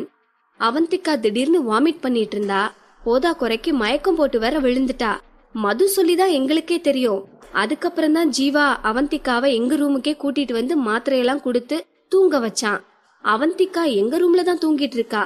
அவளுக்கு ரொம்ப உடம்பு முடியல, அதான் வெளியில வர வேணான்னு சொல்லிட்டு நாங்க மட்டும் வந்திருக்கோம் என்று அரவிந்த் திடமாக பேச ஜீவாவோ அரவிந்த் சொன்ன பொய்யை தொடர ஆரம்பித்தான். ஆமாங்க, மது சொல்லிதான் அவந்திகாவுக்கு உடம்பு சரியில்லைன்னே தெரியும். அவந்திகாவை நான் தான் அந்த ரூம்ல இருந்து கூட்டிட்டு போனேன். ஆனா அப்ப கூட மது ரூம்ல தான் இருந்தாங்க. அதுக்கப்புறம் தான் அவங்கள கடத்தி இருக்கணும். நாங்க இவ்ளோ சொல்லியும் உங்களுக்கு சந்தேகமா இருந்தா வேணும்னா எங்க ரூம்ல போய் பாருங்க. அவந்திகா உடம்புக்கு முடியாம தூங்கிட்டு தான் இருக்கா என்று ஜீவா ஸ்ட்ராங்காக கூறியும் கூட ராஜமோ நான் போய் பாத்துட்டு வரேன் என்று கிளம்பவும் ஜீவாவுக்கும் அரவிந்துக்கும் திக்கென்று ஆனது. இப்பொழுது மட்டும் ராஜம் அந்த அறைக்கு போய் அங்கு அவந்திகா இல்லை என்பது தெரிந்துவிட்டால் மொத்த பழியும் அவந்திகாவின் பக்கம் திரும்பிவிடும் என்னும் நிலை இருக்க அரவிந்திற்கும் ஜீவாவிற்கும் பீதியானது. போர்க்கொடி தூக்கிய பிறகு நினைத்ததெல்லாம் நடக்கும் என்று எதிர்பார்ப்பது சரிவருமா என்ன? பாகம் 118. ராஜம் பேசுவதை தடுக்க முடியாமல் ஜீவாவும் அரவிந்தும் டென்ஷனாக பார்த்து கொண்டிருக்க கலைவாணியோ மீண்டும் கத்த ஆரம்பித்தாள். நில்லுங்க, மது காணாம போனதுக்கு அவந்திகா காரணம் இல்ல, நீங்க எல்லாரும் தான். நீங்க பண்ண தப்புக்கு அந்த பொண்ணை எதுக்கு பலிகடா ஆக்க பாக்குறீங்க என்று கலைவாணி கோபமாக கத்தவும் ராஜம் கலைவாணியை பார்த்தபடி அங்கேயே நின்றுவிட்டார். சரியாக அந்த நேரம் பார்த்து ரஞ்சித் மீண்டும் கால் செய்ய அவந்திகாவை மறந்து அனைவரின் கவனமும் போனின் பக்கம் திரும்பியது. கலைவாணியோ சுந்தரேசன் கையில் இருந்து போனை பிடுங்கி பேச ஆரம்பித்தார். நீ யாருடா? எதுக்கு என் பொண்ண கடத்தி வச்சிருக்க? உனக்கு நாங்க என்ன பாவம் பண்ணோம்? தயவு செஞ்சு என் பொண்ண விட்டுடுடா என்று கலைவாணி கதறி அழவும் அதை கேட்டு ரஞ்சித்துக்கோ வேதனையாக இருந்தது. இருந்தாலும் அவன் எடுத்திருக்கும் பாத்திரத்தை அவன் சரியாக செய்துதானே ஆக வேண்டும் என்று கடத்தல்காரன் மாதிரி வாய்ஸை மாற்றிக்கொண்டு பேச ஆரம்பித்தான் ரஞ்சித். இந்த பாருமா, நீ அழறதால ஒரு பிரயோஜனமும் இல்ல. நான் சொல்ற மாதிரி செஞ்சாதான் உன் பொண்ணு உனக்கு கிடைப்பா. ஒரு 5 லட்சத்தை எடுத்துக்கிட்டு கிழக்கு பக்கம் இருக்க தென்னந்தோப்புக்கு வா. அதுவும் நீ மட்டும் தனியா வரணும். அத விட்டுட்டு ஊரையே கூட்டிட்டு வந்தேனா உன் பொண்ணு உனக்கு உயிரோட கிடைக்க மாட்டா. நான் சொல்றது புரியுதா? உன் வீட்ல இருந்து உன்னை தவிர ஒருத்தர் வெளியில வரக்கூடாது. நான் இவ்ளோ தூரம் சொல்லியும் ஒருவேளை யாராவது வெளியில வந்தாங்க, அப்புறம் உன் பொண்ணு கழுத்தா அறுத்து போட்டுட்டு நாங்க பாட்டுக்கு போய்கிட்டே இருப்போம் என்று கடத்தல்காரன் மாதிரி ரஞ்சித் மிரட்டவும் கலைவாணி பதறி போனாள். ஐயோ தம்பி, அப்படியெல்லாம் பண்ணிராதப்பா. உனக்கு பணம் தானே வேணும், நான் எடுத்துட்டு வரேன். நீ சொன்ன மாதிரி நான் மட்டும் தனியா பணத்தோட வரேன். ஆனா அதுக்குள்ள நீ என் பொண்ண ஒன்னும் பண்ணிராதப்பா, உனக்கு புண்ணியமா போகும் என்று கலைவாணி கதறவும் ரஞ்சித் போனை வைத்திருந்தான். அங்கிருந்தவர்கள் கடத்தல்காரன் என்ன சொல்லியிருப்பான் என்று யூகித்திருக்க கலைவாணியோ சுந்தரேசனிடம் திரும்பி ரஞ்சித் கூறியதை கூறிவிட்டு எப்படியாவது பணத்தை ரெடி பண்ணுங்க, எனக்கு என் பொண்ணுதான் முக்கியம் என்று அழவும் அடுத்த கொஞ்ச நேரத்தில் மதுவின் மாமா 5 லட்ச பணத்தை எடுத்து கொண்டு வந்து கலைவாணியிடம் நீட்டினார். இத புடிக்கா, இந்த பணத்தை எடுத்துட்டு போ. ஆனா நம்ம பொண்ண தூக்கணும்னா லேஸ்ல விட்டுற மாட்டோம். நீ தனியா போக வேணாம், தோப்பு தானே, அங்க நம்ம ஆளுங்களை போக சொல்லிருக்கேன். நாங்களும் வரோம், மதுவை கடத்தினவனுங்கள ஒரு கை பாத்திரலாம் என்று அவர் கோபத்தில் கொதித்து போய் பேச கலைவாணியோ எல்லாரையும் கையெடுத்து கும்பிட்டாள். யாராவது வீட்ல இருந்து வெளியில வந்தாலே என் பொண்ண கொன்னுருவேன்னு சொல்றான். என் பொண்ணு உசுறு ஆபத்துல இருக்கு. இப்போ உங்க வீரத்தை காட்டுறதுக்கு நேரம் இல்ல. என் பொண்ணுதான் எனக்கு முக்கியம். உங்களால என் பொண்ணுக்கு ஏதாவது ஆச்சு, உங்களை சும்மா விட மாட்டேன். ஒருத்தரும் வீட்டு வாசப்படியே தாண்டக்கூடாது. கதிரேசா, தோப்புக்கு போன ஆளுங்களை திரும்பி வர சொல்லு. நீங்க இதுவரைக்கும் பண்ணதே போதும். பணத்தை குடுத்துட்டீங்கல்ல, இதுக்கு மேல என் பொண்ண நானே காப்பாத்தி கூட்டிட்டு வரேன் என்று அழுகையும் ஆதங்கமுமாக கலைவாணி கூற அங்கிருந்தவர்களும் கதிரேசனும் கலைவாணியை சமாதானப்படுத்த முயற்சி செய்தனர். ஆனால் யார் என்ன கூறினாலும் கலைவாணி அவள் முடிவிலிருந்து மாறுவதாக இல்லை. வேறு வழி இல்லாமல் கலைவாணியை தனியாக போக விட்டவர்கள் பின்பக்கமாக தோப்புக்கு கிளம்பி போயினர். ஆண்கள் தோப்புக்கு கிளம்பி போனதும் பெண்களோ நடுக்கூடத்தில் அமர்ந்து கொண்டு இப்படி இருக்குமோ அப்படி இருக்குமோ என்று வருத்தத்தோடு யூகித்துக் கொண்டிருக்க கீழே இப்படி ஒரு கலேபரம் நடப்பதே தெரியாமல் அம்சவேணி மேக்கப் போட்டுக் கொண்டிருந்தாள். திடீரென்று அம்சவேணிக்கு ஏதோ சத்தம் கேட்பது போல் இருக்கவும், மது, ரொம்ப நேரமா கீழே என்னவோ சத்தம் கேக்குற மாதிரி இருக்கே, பிரச்சனையா இருக்குமோ? இரு, நான் போய் பாத்துட்டு வரேன் என்று அம்சவேணி அவசரப்படவும், அவந்திகாவோ, ஆண்டி, இன்னும் மேக்கப்பே முடியல, அதுக்குள்ள இப்படியே கீழே போக போறீங்களா? நீங்க இங்க இருங்க, நான் போய் பாத்துட்டு வரேன் என்று அம்சவேணியை கஷ்டப்பட்டு அமைதிப்படுத்தியவள் ஸ்டோர் ரூமிலிருந்து வெளியே வந்து ஜீவாவிற்கு மெசேஜ் செய்து விசாரிக்க ஆரம்பித்தாள்.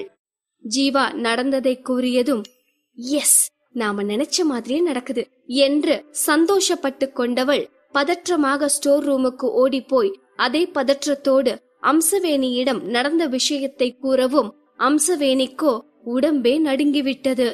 மதுதான் நம்ம கூட இருக்காளே, யார் போன் பண்ணிருப்பாங்க?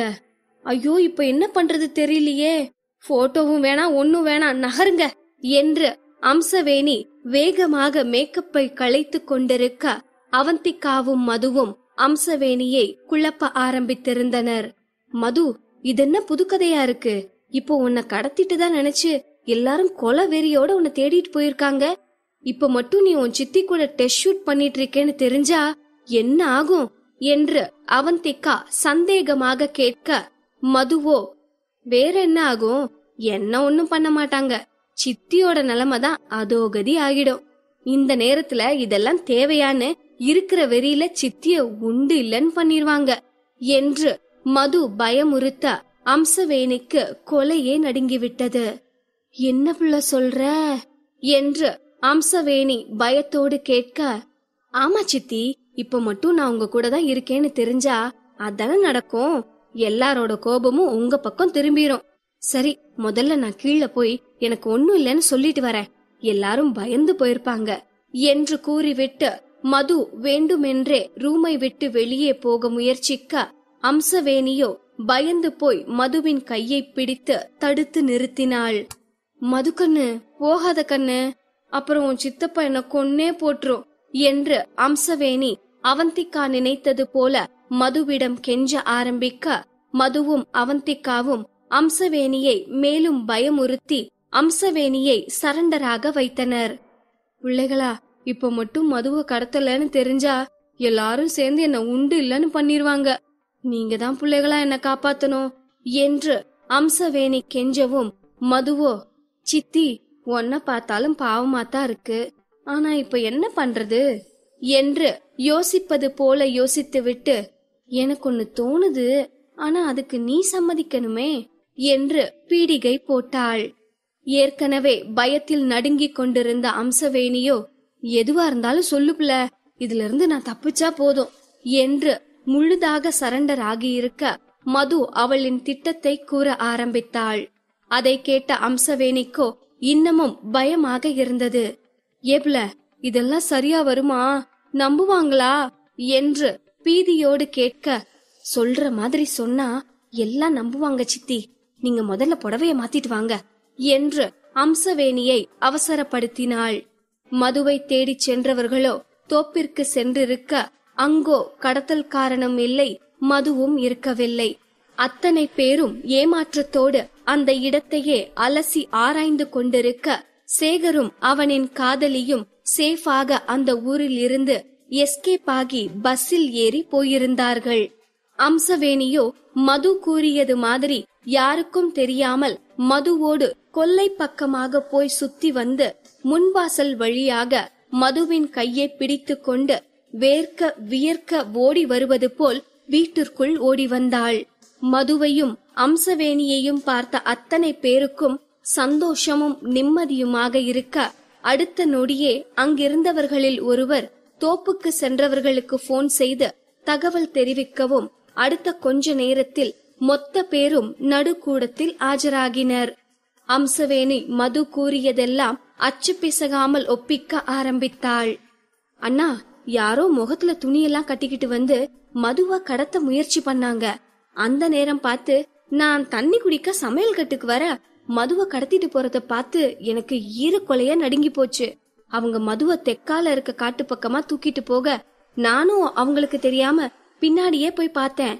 அவங்க அசந்த நேரமா பார்த்து எப்படியோ அங்கிருந்து மதுவை கூட்டிட்டு ஓடி வந்துட்டேன் என்று உண்மையை எங்கு கண்டுபிடித்து விடுவார்களோ என்ற பயத்தில் அம்சவேணி மூச்சு வாங்கியபடி கூறிக்கொண்டிருக்கவும், அங்கிருந்தவர்களுக்கோ அம்சவேணி கூறியதில் துளியும் நம்பிக்கை வரவில்லை.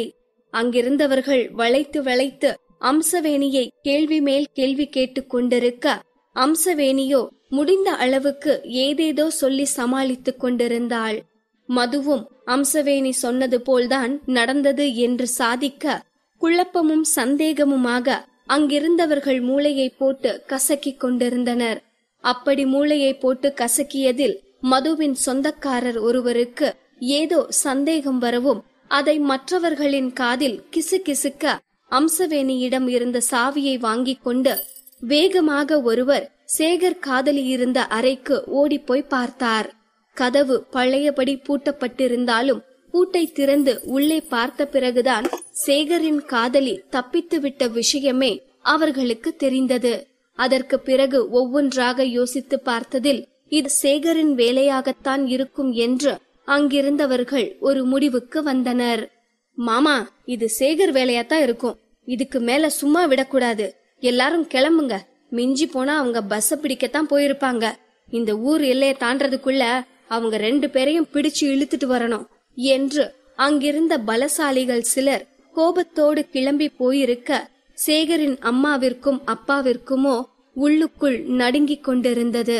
அதுவரையிலும் சேகருக்கு எந்த பிரச்சனையும் இல்லை என்று நடப்பதையெல்லாம் வேடிக்கை பார்த்து கொண்டிருந்தவர்கள் முதல் முறையாக சேகருக்கு பிரச்சனை வந்துவிடுமோ என்று உள்ளுக்குள் பயப்பட ஆரம்பித்தனர். ஆனால் இருவருமே அதை வெளிக்காட்டிக் கொள்ளாமல் சேகர் தப்பித்து விட வேண்டும் என்று கடவுளை வேண்டிக் கொண்டிருக்க, கலைவாணிக்கும் சுந்தரேசனுக்குமோ மது கிடைத்ததே போதுமென்று நிம்மதியாக இருந்தது. மதுவோ அவள் நடிப்பு திறமையை காட்ட தேம்பி தேம்பி அழுது கொண்டிருந்தாள். அம்மா, எனக்கு ரொம்ப பயமா இருக்குமா. இந்த ஊர்ல இருக்கிறதுக்கே பயமா இருக்கு.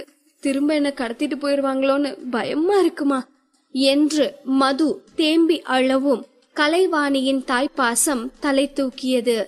நீ அழாதடா செல்லம், என் தங்கம்ல, அழக்கூடாது. அம்மா உன்கூட தானே இருக்கேன். இனி உனக்கு ஒன்னும் ஆகாது. நாம விடிஞ்சதும் இங்கிருந்து கிளம்பிடலாம். ஒன்னும் இல்ல, பாரு, அப்பாவும் இங்கதானே இருக்காரு. அழக்கூடாது என்று கலைவாணி சமாதானப்படுத்தவும், மதுவிற்கோ உள்ளுக்குள் சந்தோஷமாக இருந்தது. அவந்திகாவோ ஒன்றும் தெரியாத மாதிரி அவளின் அறையில் இருந்து சோர்வாக வந்து ஜீவாவிடம் குசு குசுவென்று நடந்ததை விசாரிப்பது போல பேசிக்கொண்டிருந்தாள். இப்படியாக அவந்திகா போட்ட பிளான் ஒர்க் அவுட் ஆகியிருக்க, சேகரை தேடி போனவர்களோ சேகர் தப்பித்து விட்டான் என்று வெறும் கையை வீசிக்கொண்டு ஆத்திரத்தோடு வீடு திரும்பியிருந்தனர். அதை கேட்டதும் தான் சேகரின் அம்மாவிற்கும் அப்பாவிற்கும் நிம்மதியாக இருந்தது. இத்தனையும் செய்த அவந்திகாவும் மற்ற மூவரும் கண்ணாலேயே அவர்கள் திட்டம் வெற்றியடைந்த சந்தோஷத்தை பகிர்ந்து கொண்டிருக்க, அந்த இரவு மொத்த பேருக்கும் சிவராத்திரியாக முடிந்திருந்தது. விடிந்ததும் முதல் வேளையாக கலைவாணி பேக்கை தூக்கிக் கொண்டு ஊருக்கு கிளம்புவதாக வந்து நிற்கவும், கலைவாணியை போக வேண்டாம் என்று அங்கிருந்தவர்கள் எவ்வளவு சமாதானப்படுத்தியும் கலைவாணி முரண்டு பிடிக்க ஆரம்பித்தாள். கல, அம்மாவுக்காகவாது யோசிச்சு பாருமா என்று கலைவாணியின் அண்ணன் கூறியும் கூட கலைவாணி மனசு மாறுவதாக இல்லை. அங்கிருந்தவர்களை முறைத்து பார்த்துவிட்டு பிடிவாதமாக கலைவாணி மதுவையும் சுந்தரேசனையும் கூட்டிக் கொண்டு அங்கிருந்து கிளம்பவும், அவந்திகாவோ இதுக்கு மேல நம்மளுக்கு இங்க என்ன வேலை என்று நினைத்து கொண்டு அரவிந்துக்கும் ஜீவாவிற்கும் ஜாடை காட்டினாள். ஒரு வழியாக எல்லாம் நல்லபடியாக முடிந்த திருப்தியில் அவந்திகா அங்கிருந்தவர்களிடம் கிளம்புவதாக சொல்லிவிட்டு வாசலுக்கு வர, அம்சவேணியோ வாசலுக்கு ஓடி வந்து அவந்திகாவின் கையை பிடித்து தனியாக இழுத்து கொண்டு போனாள். அவந்திகா கண்ணு, ஏதோ டெஸ்ட் எடுக்கணும்னு சொன்னியே, அத பத்தி எதுவும் சொல்லாம போற என்று அம்சவேணி அந்த கலவரத்திலும் ஆசையோடு கேட்க, அவந்திகாவிற்கோ சிரிப்பை அடக்க முடியவில்லை. மிகுந்த சிரமப்பட்டு சிரிப்பை அடக்கியவள், ஆன்டி, இப்போ இருக்கிற நிலைமையில எதுவும் பண்ண முடியாதுல்ல, அதான் எதுவும் சொல்லல. உங்க நம்பரை கொடுங்க, நான் ஊருக்கு போயிட்டு கால் பண்றேன் என்று கடமைக்காக அம்சவேணியிடமிருந்து நம்பரை வாங்கியவள் உதட்டை கடித்துக் கொண்டே சிரிப்பை அடக்கியபடி அங்கிருந்து கிளம்பி போனாள். ஒரு வழியாக மதுவின் கல்யாண கலாட்டா ஒரு முடிவுக்கு வந்திருக்க, உண்மையாக காதலித்த ஒரு காதல் ஜோடியை சேர்த்து வைத்த திருப்தியில் அவந்திகாவின் டீம் அந்த ஊரை விட்டு கிளம்பியது. காருக்குள் அமர்ந்திருந்த அவந்திகாவின் மனமோ எதையோ பெரிதாக சாதித்த சந்தோஷத்தில் மிதந்து கொண்டிருக்க, வெளியே வேடிக்கை பார்த்தபடி தனது சாமர்த்தியத்தை நினைத்து பெருமைப்பட்டு கொண்டிருந்தாள். ஆனால் இந்த சாமர்த்தியமெல்லாம் சொந்த வாழ்க்கைக்கு போதாது என்பது அவந்திகாவிற்கு புரியாமல் போயிருக்க, அவந்திகாவை பட்டை தீட்ட பல பிரச்சனைகள் அவளுக்காகவே சென்னையில் காத்து கொண்டிருந்தது. அழகிய சிலையாக மாற வேண்டுமானால் உளியின் வலியை தாங்கித்தானே ஆக வேண்டும். இதில் மாற்று கருத்து இருக்கிறதா என்ன? பாகம் 119. அவந்திகாவின் டீம் ஒரு வழியாக சென்னை வந்து சேர்ந்தது. Jeeva, thank you so much. நீங்க எனக்கு எவ்வளவு பெரிய ஹெல்ப் பண்ணிருக்கீங்க தெரியுமா? ரொம்ப தேங்க்ஸ் ஜீவா என்று அவந்திகா ஜீவாவுக்கு மனமாற நன்றி கூறி கொண்டிருக்க, ஜீவாவோ, என்ன அவந்திகா இது, எனக்கு தேங்க்ஸ் எல்லாம் சொல்லி என்ன தள்ளி வைக்க பாக்குறீங்க? நாம ஒரே ஃபேமிலிக்குள்ள எதுக்கு தேங்க்ஸ் என்று உள் அர்த்தத்தோடு பொடி வைத்து பேசினான். இதை கேட்ட அரவிந்திற்கோ கடுப்பாக இருந்தது. அதுவரையிலும் அரவிந்திற்குள் தூங்கிக் கொண்டிருந்த ஜீவாவின் மீது இருந்த சந்தேகம் மீண்டும் முழித்துக் கொள்ள ஆரம்பித்தது. அவந்திகாவிற்கோ ஜீவா பேசுவதின் உண்மையான அர்த்தம் புரியாமல், என்னதான் இருந்தாலும் நீங்க பண்ணதுக்கு நான் தேங்க்ஸ் சொல்லித்தானே ஆகணும். இந்த காலத்துல யார் இவ்ளோ பெரிய உதவி செய்வாங்க? எனிவே தேங்க்ஸ் ஜீவா என்று அவந்திகா விடாப்பிடியாக மீண்டும் மீண்டும் தேங்க்ஸ் சொல்லிக் கொண்டிருக்க, இந்த டிராமாவை எல்லாம் பார்த்து கொண்டிருந்த அரவிந்தோ பொறுமை இழந்து, அவந்திகா கிளம்பலாமா என்று கடுப்போடு கேட்டான். அதற்கு மேல் அங்கிருந்தால் அரவிந்த் கொலைவெறி ஆகிவிடுவான் என்று உணர்ந்த அவந்திகா வேறு வழி இல்லாமல் அங்கிருந்து கிளம்பும் மனநிலைக்கு வந்திருந்தாள். மீண்டும் ஜீவாவின் நண்பர்களுக்கு நன்றி கூறியவள் வேண்டா வெறுப்பாக அரவிந்தின் காரில் ஏறினாள். அரவிந்தும் அவந்திகாவும் வாயே திறக்காமல் அமைதியே கதி என்று வந்து கொண்டிருக்க, காரை ஓட்டிக் கொண்டிருந்த சம்பத்துக்கோ பயங்கரமாக போர் அடித்தது. சம்பத்தின் வாய் வேறு சும்மா இருக்காமல் ஏதாவது பேசியே தீர வேண்டும் என்று துடித்துக் கொண்டிருக்க, சம்பத்தே பேச்சை ஆரம்பித்தான். அவந்திகா, இந்த ஒரு நாள்ல என்னெல்லாம் நடந்துருச்சு? ஆக்ஷன் படத்துல வர்ற மாதிரி ஒரே ஆக்ஷன் சீக்வென்ஸ் தான். என்ன ஒண்ணு ஃபைட்டு தான் இல்ல, மத்தபடி சேசிங் எல்லாம் பயங்கரம். சேகரும் அந்த பொண்ணும் அந்த ஊரை விட்டு போறதுக்குள்ள நாங்கெல்லாம் பயங்கர டென்ஷன் ஆகிட்டோம். இதுல நீங்க வேற அந்த வீட்ல இருந்தீங்களா, எங்களுக்கு ஒரே டென்ஷன் தான். எப்படியோ ஒரு வழியா உங்க ஃப்ரெண்டையும் காப்பாத்தியாச்சு, நாமளும் நல்லபடியா வந்தாச்சு. ஆமா, மது வீட்ல உங்களுக்கு ஒன்னும் பிரச்சனை வரலையே? அவங்களுக்கு உங்க மேல சந்தேகம் வந்ததா என்ன? எப்படி அங்க இருந்து அந்த பொண்ணை தூக்குனீங்க என்று சம்பத் ஆர்வமாக பேச்சை தொடங்கவும், அவந்திகாவோ அந்த வீட்டில் நடந்த அத்தனையையும் ஒப்பிக்க ஆரம்பித்தாள். அவந்திகா வார்த்தைக்கு வார்த்தை ஜீவாவை பற்றி வேறு பெருமை பேசிக் கொண்டிருக்க, அரவிந்தின் ஜெலசும் எரிச்சலும் தலைக்கு ஏறியது. கடுப்பான அரவிந்த், 2 பேரும் கொஞ்சம் அமைதியா இருக்கீங்களா என்று எரிச்சலோடு கத்திய பிறகுதான் சம்பத்தும் அவந்திகாவும் வாயை மூடிக்கொண்டனர். அதற்கு மேல் அந்த காரில் யாரும் பேசிக்கொள்ளவில்லை. கார் நேராக அரவிந்த் வீட்டிற்கு சென்றது. வீட்டு வாசலில் காரை நிறுத்திய சம்பத், ஓகே சார், ரெஸ்ட் எடுங்க, நாளைக்கு பார்க்கலாம் என்று அங்கிருந்து நழுவ பார்க்க, சம்பத்தை முறைத்து பார்த்த அரவிந்த், சம்பத் ரெஃப்ரெஷ் ஆகிட்டு ஆபீஸ்க்கு போய் வேலையை பாரு என்று கூறியதும் சம்பத்திற்கு கடுப்பானது. அரவிந்த் சார், இதெல்லாம் ஓவர். நேத்துல இருந்து என்ன கார்ல வச்சு சுத்துன்னு சுத்திட்டு இப்படி வந்ததும் வராததுமா வேலைய பார்க்க சொல்றீங்களே. என்ன இருந்தாலும் நீங்க பாஸ் தானே, அப்படித்தான் இருப்பீங்க. இருந்தாலும் நீங்க ரொம்ப மோசம் சார். உங்களுக்கு மனசாட்சியே இல்லையா? உங்க மனசு என்ன கல்லா? இன்னும் கொஞ்ச நேரத்துல நைட்டே வந்துரும். இதுக்கு மேல ஃப்ரெஷ் ஆகிட்டு நான் ஆபீஸ்க்கு போறதுக்குள்ள விடிஞ்சிரும். இதுல எங்க நான் தூங்க? இப்படியெல்லாம் நீங்க என்ன டார்ச்சர் பண்ணக்கூடாது. நீங்க எனக்கு கொடுக்கற டார்ச்சருக்கு நீங்க நரகத்துக்கு தான் போவீங்க. அங்க உங்களை அப்படியே எண்ணெய் சட்டியில போட்டு வறுத்தெடுப்பாங்க. இப்போ நான் என்ன பண்ணுவேன்? உடம்பு வேற டயர்டா இருக்கே. அரவிந்த் சார், உங்களுக்கு என்ன பார்த்தா பாவமா இல்லையா என்று சம்பத் மனதுக்குள் அரவிந்துக்கு சாபமெல்லாம் கொடுத்து புலம்பிக் கொண்டே பாவமாக முகத்தை வைத்துக்கொண்டு அரவிந்தை பார்க்க, அரவிந்திற்கோ சம்பத்தை பார்க்க சிரிப்பாக இருந்தது. இருந்தாலும் முகத்தில் எதையும் காட்டிக்கொள்ளாமல் சம்பத்தை வம்பிழுத்தவரை போதும் என்று திருப்திப்பட்டு கொண்டு, நாளைக்கு மார்னிங் வந்து சேரு என்று கூறவும் சம்பத்திற்கு குதூகலமானது. Thank you sir, thank you. எனக்கு தெரியும் நீங்க நல்லவர்னு. உங்களை மாதிரி ஒரு பாஸை எங்கேயும் பார்க்க முடியாது. நீங்க கிரேட் சார். நாளைக்கு பார்க்கலாம் சார், பாய் என்று உற்சாகமாக கூறிவிட்டு அங்கிருந்து ஓடி போனான்.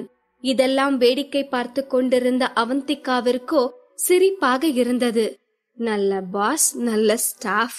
எனக்கும் இப்படி ஒரு பாஸ் கிடைச்சா நல்லாத்தான் இருக்கும் என்று நினைத்து கொண்டு அவந்திகா பெருமூச்சு விட்டு கொண்டிருக்க, அரவிந்தோ அங்கு எதுவும் நடக்காததை போல் மாஸ்டர் பெட்ரூமிற்கு போகவும் அவந்திகாவும் அரவிந்தை பின்தொடர்ந்து கொண்டு பெட்ரூமிற்கு சென்றாள்.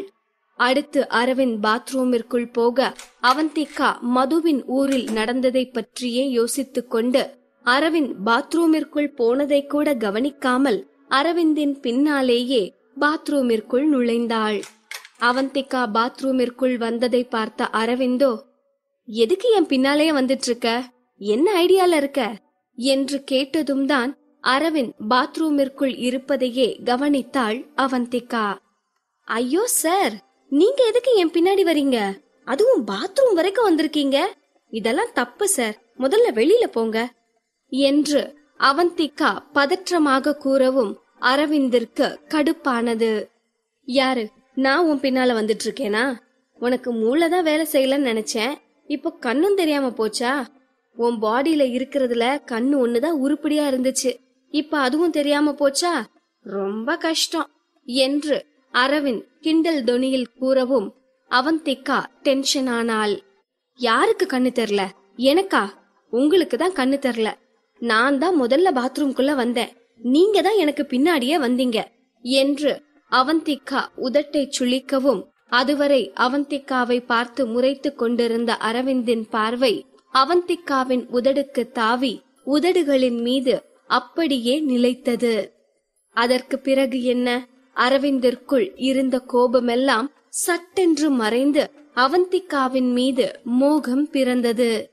அவந்திகாவின் உதடுகளையே பார்த்து கொண்டிருந்த அரவிந்த் சுய நினைவு வந்தவனாக தலையை குலுக்கிக் கொண்டு நடக்கப் போகும் சம்பவத்தை தடுக்க நினைத்து, முதல்ல நீ பாத்ரூம்ல இருந்து வெளியில போ என்று அவசர குரலில் கூறியும் கூட அவந்திகாவோ அரவிந்தின் எண்ணத்தை புரிந்து கொள்வதாக இல்லை. நான் எதுக்கு போகணும்? நான் தான் ஃபர்ஸ்ட் பாத்ரூம்குள்ள வந்தேன். சோ நான் தான் ஃபர்ஸ்ட் குளிப்பேன். நீங்க வேணும்னா நான் குளிச்சு முடிச்சதுக்கு அப்புறம் குளிச்சுக்கோங்க.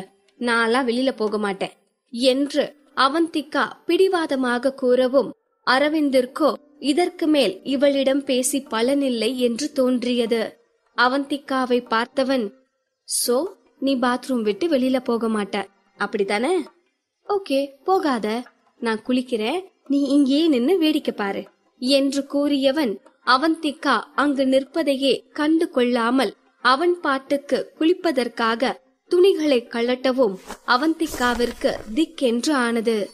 சார், எதுக்கு இப்போ ட்ரெஸ்ஸ கழட்டுறீங்க என்று அவந்திகா பதட்டமாக கேட்க அரவிந்தோ அசால்ட்டாக, குளிக்கிறதுக்கு தான் என்று பதில் கூறிவிட்டு மேற்கொண்டு அவன் உடைகளை கழட்ட ஆரம்பித்தான். அரவிந்த் நடந்து கொள்வதை பார்த்த அவந்திகாவிற்கோ ஜெர்க்கானது. இதெல்லாம் தப்பு சார். பேசிட்டு இருக்கும் போது எதுக்கு ட்ரெஸ்ஸ கழட்டுறீங்க? முதல்ல ஸ்டாப் பண்ணுங்க என்று கூறியவள் பதட்டத்தில் கண்களை மூடிக்கொள்ள அரவிந்தோ அவன் உடைகளை கழட்டிவிட்டு டவலை கட்டி முடித்திருந்தான். அவந்திகா என்னதான் அவள் கண்களை மூடிக்கொண்டாலும் அரவிந்த் இப்பொழுது என்ன செய்து கொண்டிருக்கிறான் என்று பார்க்க வேண்டும் என்கிற குறுகுறுப்பு அவந்திகாவை போட்டு குடைய ஆரம்பித்தது. அதற்கு மேலும் பொறுமையாக இருக்க முடியாமல் ஆர்வ கோளாறில் அவந்திகா மெல்ல ஒரு கண்ணை மட்டும் திறந்து அரவிந்தை பார்த்தாள்.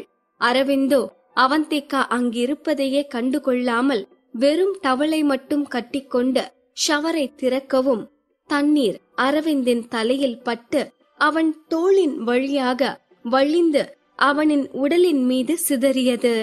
அரவிந்தின் இந்த கோலத்தை பார்த்த அவந்திகாவிற்கோ அவளின் கண்களை அதற்கு மேலும் மூடிக்கொள்ள முடியவில்லை. முழுதாக கண்களை திறந்தவள் அரவிந்தை பார்வையாலேயே விழுங்க ஆரம்பித்தாள். வாவ், எவ்ளோ ஹேண்ட்ஸமா இருக்காரு அரவிந்த் சார். இதெல்லாம் அநியாயம். இப்படி என் முன்னாடி நின்னா என்னால எப்படி கண்ணை மூடிட்டு கண்ட்ரோலா இருக்க முடியும்? இப்படியெல்லாம் என்ன சோதிக்காதீங்க சார் என்று அவந்திகா தன்னை கட்டுப்படுத்த முடியாமல் புலம்பியபடியே அரவிந்தை வைத்த கண் வாங்காமல் பார்த்து கொண்டிருக்க, திடீரென்று அவந்திகாவை திரும்பி பார்த்த அரவிந்தோ, நீ இன்னும் போகலையா என்று கேட்கவும் அவந்திகாவிற்கு ஜெர்க்கானது. அது நான் என்று உளறியவள் என்ன சொல்வதென்று புரியாமல் திணறவும் அரவிந்த் அவந்திகாவிற்கு நெருக்கமாக வந்து நின்றான். உனக்கு போக மனசு வரலையா? என் கூட சேர்ந்து குளிக்க ஆசைப்படுறியோ? எனக்கு அப்ஜெக்ஷன் இல்ல, நோ ப்ராப்ளம் என்று அரவிந்த் கிரக்கமாக பேசவும் அப்பொழுதுதான் சுயநினைவு வந்தவள் போல் அவந்திகா பதறி போனாள். நான் எப்போ அப்படி சொன்னேன்? அப்படிலாம் இல்ல சார், நீங்களே ஃபர்ஸ்ட் குளிங்க, நான் வெளியில போறேன் என்று அவந்திகா வெளியில் போக முற்பட அரவிந்தோ அவந்திகாவின் கைகளை பிடித்து இழுத்து அவனோடு சேர்த்து அணைத்து கொண்டான். அரவிந்தின் வெற்று மார்பில் படர்ந்த அவந்திகாவிற்கு ஷாக் அடித்தது. சார், என்னை விடுங்க என்று அவந்திகா சத்தமே வராமல் உதடுகளை அசைத்து கொண்டிருக்க, அரவிந்தோ அவந்திகாவின் முகத்தை நிமிர்த்தி அவள் உதடுகளை ஏக்கமாக பார்த்தான். அரவிந்தின் கண்களை பார்த்த அவந்திகாவிற்கு அதற்கு மேல் அவளின் உதடுகளை கூட அசைக்க முடியாமல் போனது. எந்த எதிர்ப்பும் காட்டாமல் அரவிந்தின் அணைப்பிற்குள் கட்டுப்பட்டு நின்றாள். அரவிந்த் அடுத்து என்ன செய்ய போகிறான் என்று உணர்ந்த அவந்திகா மெதுவாக கண்களை மூடிக்கொண்டு எந்த எதிர்ப்பும் காட்டாமல் அவனின் முத்தத்திற்காய் காத்திருக்க ஆரம்பித்தாள். அவந்திகா இப்படி கண்களை மூடிக்கொண்டு உதடுகளை குவித்து முத்தத்திற்கு தயாராக இருப்பதை பார்த்த அரவிந்திற்கோ சட்டென்று சிரிப்பு வந்தது. அதற்கு மேல் மேற்கொண்டு முன்னேறாமல் புன்னகையோடு அவந்திகாவின் கியூட்னஸை ரசிக்க ஆரம்பித்தான். முத்தத்திற்காக காத்திருந்த அவந்திகாவோ அரவிந்தின் அமைதியை உணர்ந்து குழம்பி போய் கண்களை திறக்க, அரவிந்தின் கிண்டல் பார்வை அவந்திகாவை மேலும் வெட்கப்பட வைத்தது. அவந்திகாவிற்கு அந்த சூழ்நிலை ஆக்வர்டாக இருக்கவும் அதற்கு மேல் அரவிந்தின் முகத்தை பார்க்க கூட முடியாதவளாய் தலையை குனிந்து கொண்டவள், ஐயோ ச்சே, அவந்திகா உனக்கு கிஸ்ஸா வேணும்? அரவிந்த் சார் கிட்ட நல்ல மொக்க வாங்குனியா? இப்ப என்ன பண்றது? முதல்ல இடத்த காலி பண்ணலாம் என்று நினைத்தவள் அரவிந்தை விலக்கிவிட்டு அங்கிருந்து போக முயற்சிக்க, அரவிந்தோ சட்டென்று அவந்திகாவை மேலும் இருக்க அணைத்து கொண்டு அவளின் உதடுகளை சிறைப்பிடிக்க ஆரம்பித்தான். இருவரும் அக்ரிமெண்ட் என்னும் பேருக்காக இல்லாமல் உணர்வு பூர்வமாக ஒருவரோடு ஒருவர் கலக்க ஆரம்பித்தனர். இருவரின் உணர்வுகளும் ஒரே நேர்கோட்டில் பயணிக்க அவர்களுக்குள் ஒளித்து வைக்கப்பட்ட காதல் அவர்கள் அறியாமலே வெளிப்பட்டு அவர்களை பரவச கடலில் மூழ்கடித்தது. அன்றைய பொழுது அவந்திகாவிற்கும் அரவிந்திற்கும் புது உலகை காட்டிக் கொண்டிருக்க, அடுத்த நாள் ஒன்றே வேண்டாம் என்பது போல் இருவரும் தங்களுக்குள் சங்கமித்துக் கொண்டிருந்தனர். ஆனால் அவர்கள் நினைப்பது போல அடுத்த நாள் என்று ஒன்று வராமலா போகும்? இவர்களுக்காக பூமி என்ன சுத்தாமல் நின்றுவிடுமா என்ன?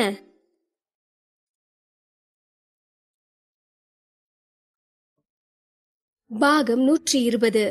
அடுத்த நாள் காலை அவந்திகாவின் போன் அலறவும் அவந்திகா தூக்கத்திலிருந்து எழுந்து சோர்வாக அவளின் போனை எடுத்து பார்த்தாள். மதுதான் கால் செய்திருந்தாள். ஹலோ மது, என்னடி?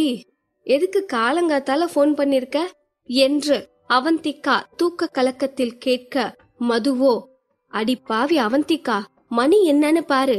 நேத்து நடந்த கூத்துல பாதிக்கப்பட்டவளே நான் தான். நானே ஆபீஸ்க்கு கிளம்பி வந்துட்டேன், நீ இன்னுமா தூங்கிட்டு இருக்க என்று மது ஆச்சரியமாக கேட்கவும் தான் அவந்திகா கண்களை நன்றாக திறந்து மணியை பார்த்தாள். காலை 9 மணி ஆகியிருந்தது. மணியை பார்த்ததும் பதறி எழுந்தவள், ஓ மை காட், இவ்ளோ நேரம் தூங்கிட்டனா என்று பதறவும் மதுவோ கிண்டலாக சிரிக்க ஆரம்பித்தாள். சூப்பர் டி, இப்படித்தான் நல்லா தூங்கணும். அப்பத்தானே இந்த பிசாசுங்க கிட்ட வந்து நல்லா திட்டு வாங்க முடியும். சரி, நீ படுத்து நல்லா தூங்கு, நான் போனை வைக்கட்டுமா என்று மது கிண்டலாக பேசவும் அவந்திகாவோ, அடியே மது, வந்தேன்னு வை, அடி வாங்க போற, நீ போனை வை, நான் சீக்கிரமா கிளம்பி வரேன் என்றவள் போனை வைத்த பிறகுதான் அந்த அறையில் அரவிந்த் இருக்கவில்லை என்பதையே கவனித்தாள். எங்க அரவிந்த் சார காணோம்? கீழே இருப்பாரோ? சரி, அவர் எங்க இருந்தா என்ன, டைம் வேற ஆச்சு, முதல்ல சீக்கிரம் குளிச்சுட்டு கிளம்புவோம் என்று நினைத்தவள் அவசர அவசரமாக குளித்துவிட்டு கிளம்பி ஹாலுக்கு வந்தாள். ஹாலிலும் கூட அரவிந்த் இருக்கவில்லை.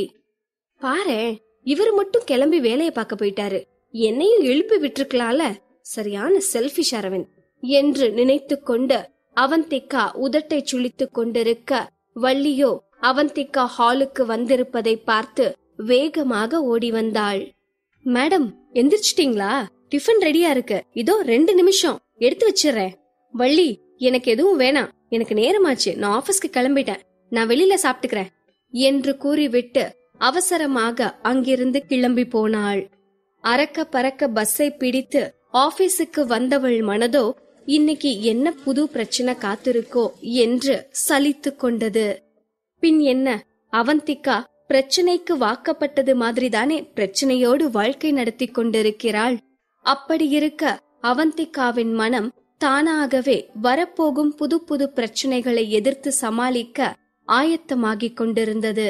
ஆனால் அவந்திகா நினைத்தது போல எந்த பிரச்சனையும் இல்லாமல் அவள் ஆபீஸே ஸ்மூத்தாக இயங்கிக் கொண்டிருக்கவும் அவந்திகாவிற்கோ ஆச்சரியமாகவும் திகைப்பாகவும் இருந்தது. வழக்கமான நாளா இருந்தா இந்நேரம் அவந்திகா ஆபீஸ்க்கு வந்ததும் அனு அவந்திகா கிட்ட வந்து வம்பிழுக்க ஆரம்பிச்சிருப்பா. ஆனா வழக்கம் போல எதுவும் நடக்கலையே. அவந்திகாவிற்கு ஆபீஸ் அமைதியாக இருப்பதை விட அனு எந்த ஆர்ப்பாட்டமும் பண்ணாமல் அமைதியாக இருப்பதை பார்த்ததும் தான் ஆச்சரியத்தில் மயக்கமே வருவது போல் இருந்தது. என்னது, ஆபீஸே இன்னைக்கு அமைதி மூட்ல இருக்கே, அதுவும் அனு வாயவே திறக்காம இருக்கா. அன்னைக்கு சிங்கர் கிரிஷ் என் போனை பிடிங்கி அவகிட்ட பேசினது பத்தி தான் ஆபீஸ்க்கு வந்ததும் கேப்பான்னு பார்த்தா அமைதியா இருக்காளே, ஒருவேளை மறந்துட்டாளோ? என்னவா இருக்கும்? புயலுக்கு முன் அமைதியா இருக்குமோ என்று மனதை போட்டு குழப்பிக் கொண்டிருந்தவள் அவந்திகா, அவந்திகா, எதுக்கு வீணா மனச போட்டு குழப்பிக்கிற? எதுவா இருந்தா என்ன, லீவ் இட். இந்த அனு பிரச்சனை பண்ணாதவரை சந்தோஷம்னு வேலைய பாப்பியா? அதை விட்டுட்டு ஏன் பிரச்சனை பண்ணலன்னு ஆராய்ச்சி பண்ணிட்டு இருக்க? வந்த வேலைய பாரு என்று தனக்குள்ளாக கூறிக்கொண்டவள் அவளின் வேலையை பார்க்க ஆரம்பித்தாள்.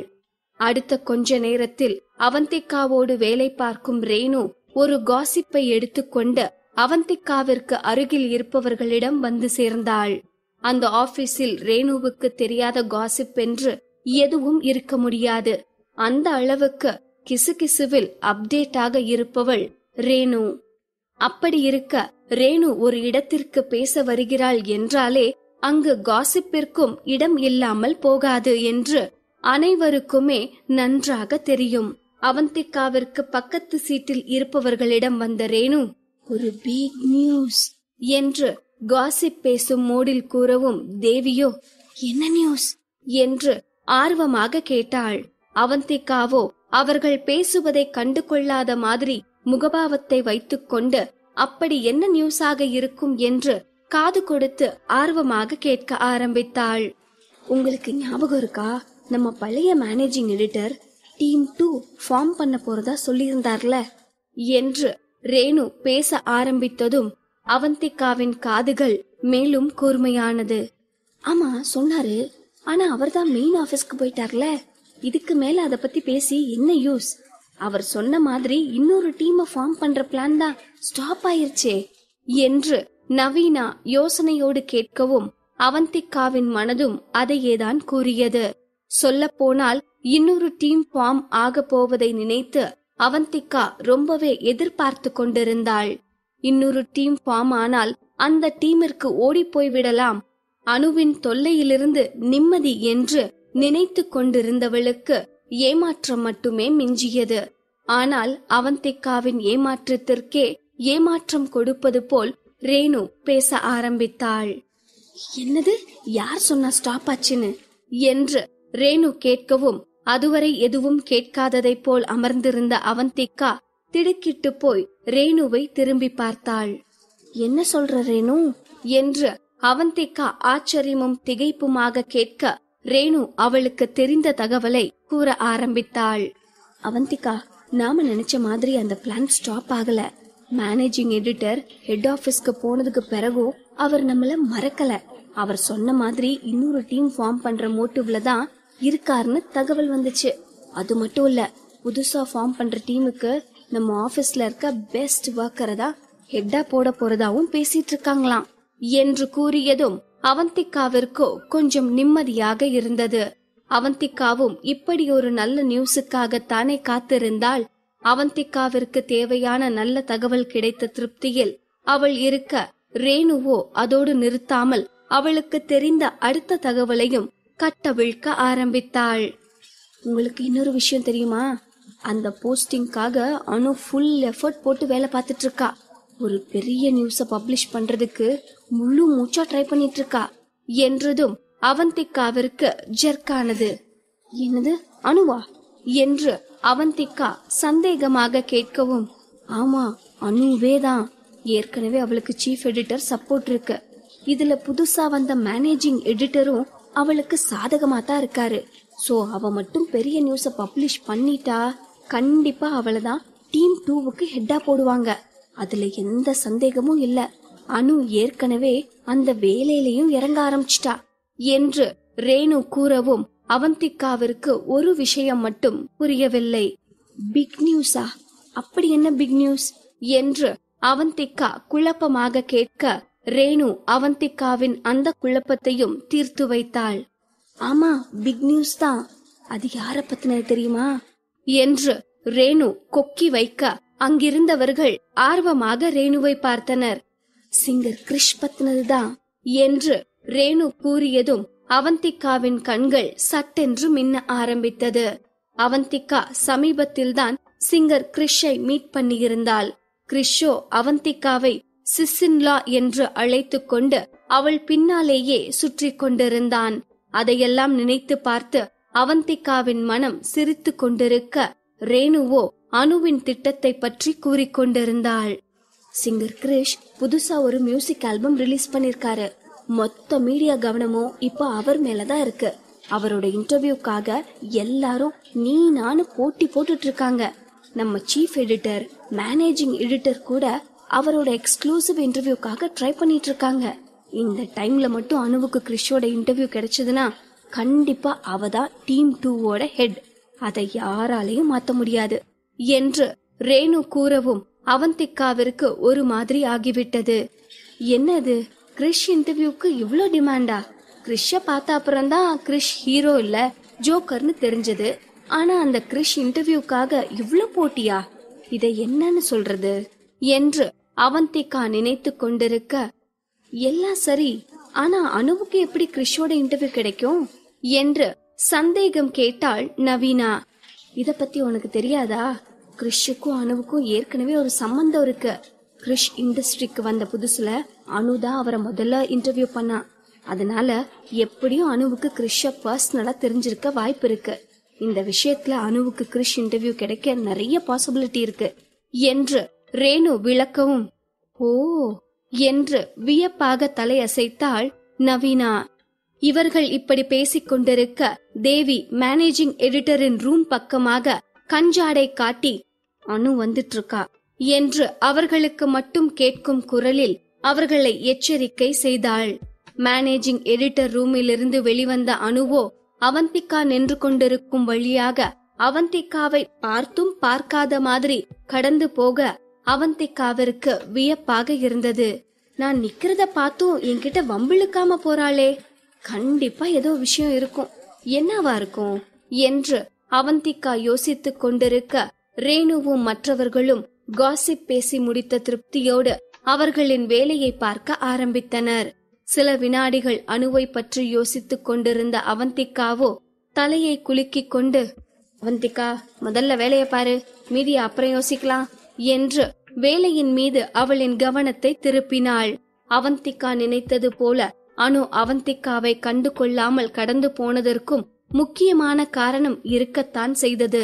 அனுவின் தற்போதைய கோல் கிறிஷை எப்படியாவது இன்டர்வியூ பண்ணியே ஆக வேண்டும் என்பதுதான். இப்போது கூட அனு கிறிஷை பார்க்கத்தான் போய்க் கொண்டிருக்கிறாள். என்னதான் அனு அவந்திகாவிற்கு வில்லியாக இருந்தாலும் அவளும் பெண்தானே என்பது போல் கிறிஷை பார்க்க போவதை நினைத்து அனுவிற்கும் நர்வஸாகத்தான் இருந்தது. 2 வருடங்களுக்கு முன்பு கிறிஷை அனு இன்டர்வியூ பண்ணும் போது கிறிஷ் ஒரு இன்னசென்டான ஷையான ஆளாகத்தான் இருந்தான். அனு கேட்ட சில கேள்விகளிலேயே கிறிஷின் முகம் வெட்கத்தால் சிவந்து கூட போனது. அன்று அனு கிறிஷ் இருவருக்குமே அந்த இன்டர்வியூ நல்ல விதமாகவே அமைந்தது. அதற்கு முக்கிய காரணம் அன்று கிறிஷ் ஒரு சாதாரண செலிபிரிட்டியாக இருந்ததுதான். ஆனால் இப்பொழுதோ நிலைமை அப்படி இல்லை. கிறிஷின் இன்டர்வியூக்காக பலரும் போட்டி போட்டுக் கொண்டிருக்கிறார்களே. இந்த நேரத்தில் அனு கிறிஷை நெருங்குவது அவ்வளவு சுலபமில்லை என்பது அவளுக்கும் புரிந்துதான் இருந்தது. சொல்ல போனால் கிறிஷின் இன்டர்வியூக்காக சிலர் கிறிஷின் மேனேஜருக்கு லஞ்சம் கொடுத்து கூட முயற்சி செய்து கொண்டிருந்தனர். இவர்களுக்கு நடுவில் எப்படி கிறிஷை நெருங்குவது என்று யோசித்துக் கொண்டிருந்தவள் கிறிஷின் கான்ஃபரன்ஸ் நடக்க போகும் ஹோட்டலுக்கு வந்து சேர்ந்தாள். கிறிஷின் இன்டர்வியூக்காக அந்த ஹோட்டலில்தான் ரிப்போர்ட்டர்ஸ்க்கு கான்ஃபரன்ஸ் ஏற்பாடு பண்ணப்பட்டிருந்தது.